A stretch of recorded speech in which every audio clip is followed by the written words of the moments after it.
आता स्वतःचं घर करून झालं असेल तर प्लॉट मध्ये इन्व्हेस्टमेंट करा। त्यासाठी कल्याण लोकेशनला या। कल्याण जंक्शन पासून अवघ्या 30 किलोमीटरच्या अंतरावरती मुरबाड या क्षेत्रामध्ये तुमचे प्लॉट्स अवेलेबल आहेत तुमच्या किमतीमध्ये। रेरा रजिस्टर 100% लीगल प्लॉट खरेदी करा फक्त 12,50,000 किमतीत आणि तेही नेगोशिएबल। प्लॉट खरेदी केल्यानंतर सर्वात महत्त्वाचा विषय असेल तो तुमच्या सेफ्टीचा।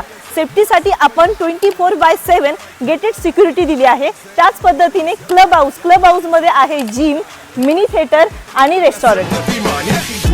دوس عندي خوش فصلة يا اخي تفوز والله خوش رقصة يا اخي دوس عندي خوش فصلة يا اخي تفوز والله خوش رقصة حلو زين مكانه حلو। असा सेम 2 BHK चा मिनी बंगलो जर तुम्हाला बनवायचा असेल तर त्यासाठी काय करावं लागेल, विजिटला यावं लागेल आणि विजिटला येण्यासाठी अपॉइंटमेंट फिक्स करा। या नारायणी पाटीलला कॉल करा। चला भेटूयात लवकर, धन्यवाद।